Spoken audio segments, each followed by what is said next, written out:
खबरदार जो मुझे ठीक कहा, मैं तो पागल हूँ पागल। वो तो लग भी रहा है। Thank you. आप हंस क्यों नहीं है? क्योंकि तुम्हारे पापा बिल्कुल मेरे जैसे पागल हैं। आज ये तो अच्छी बात हुई ना। हाँ, बड़े दिनों बाद कोई मुझे मेरे जैसा मिला है। शुक्र अल्लाह का आपको ही मिल ही गया। और मामा ने तो अच्छा खाना ही बनाया होगा, राइट? वो तो बहुत लजीज खाना बनाती हैं। तो बाजी आप इसी दुनिया में क्यों नहीं रुक जाती? नो सीन, मैं इतने लजीज खाने खाने की आदी नहीं हूँ। मुझे तो शदीद बेलज्जत खाने पसंद है। आप टेंशन न लें, मम्मा को कह दूंगा कि आपके लिए वो बहुत लज्जत खाना बना दे। तुम्हारी मामा खुद भी तो बहुत तमीजदार खातून है। एक काम करते हैं, हम उनसे कहेंगे कि वो आपके साथ बदतमीजी करें। नहीं, वो बदतमीजी नहीं कर सकती। कर सकती हैं। बाजी कर सकती हैं। मैं शर्त लगाती हूँ। सॉरी, शर्तें वर्तें अब खत्म, जाने का टाइम आ गया है। जाते जाते मम्मा पापा से तो मिलने। ठीक है चलो। दीदी मुझसे तो मिलने।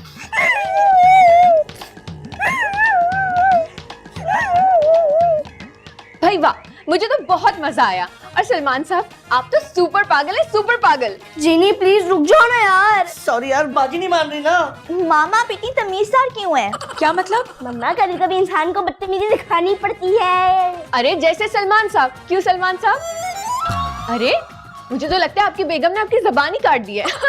तुम मुझसे बात करो, मेरे शौहर से क्यों बात किए जा रही हो? जब से तुम आई हो पागल बनाया हुआ है मेरे शौहर को, ये बदतमीजी है। आपने मुझे बदतमीज कहा? तुमसे ज्यादा बदतमीज लड़की तो मैंने आज तक अपनी जिंदगी में नहीं देखी। कसम से। वो तुम्हें बर्दाश्त करी हूँ, वरना दे दी तुम्हें उल्टे हाथ का एक। मजा आ गया भाई, मजा आ गया। सलमान साहब, क्या बदतमीजी की आपकी बेगम ने। आखिर बीवी किसकी है? सबा दो चार बददुआएं भी दो ना। बिल्कुल बिल्कुल, क्यों नहीं। बच्चों का प्ले, वरना मैं बताती कि मैं कौन हूँ। लेकिन मैं बता सकता हूँ कि मैं कौन हूँ। कौन है? दुनिया का सुपर पागल।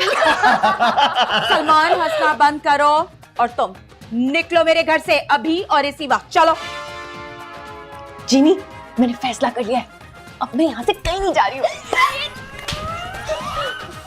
शुक्र है मेहरू बाजी ने हमारी दुनिया में रुकने के लिए फैसला कर लिया है। और अब हमें जीने की बेईमानियां भी बर्दाश्त करनी पड़ेंगी। और तुम्हें बर्गर भी नहीं मिल पाएगा क्योंकि सारा पावर तो मेरा बाजी ने ले लिया। मेहरू बाजी, आप प्लीज पावर वापस कर देना जीनी को। जीनी अभी छोटा है, उसे मालूम भी नहीं है कि अपनी जादुई ताकतें किस तरह इस्तेमाल करनी चाहिए।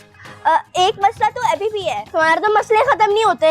नहीं, लेकिन अगर मेहरू बाजी और जीनी दोनों इंसान बन के रुकी गए तो वो रहेंगे कहाँ? बना बनाया घर है तो दरख्त। वो मेहरू बाजी, हमारे यहाँ दरख्तों पे ना सिर्फ परिंदे रहते हैं। मेरे जहन में एक आइडिया तो है। क्या दरख्त पे रहने का?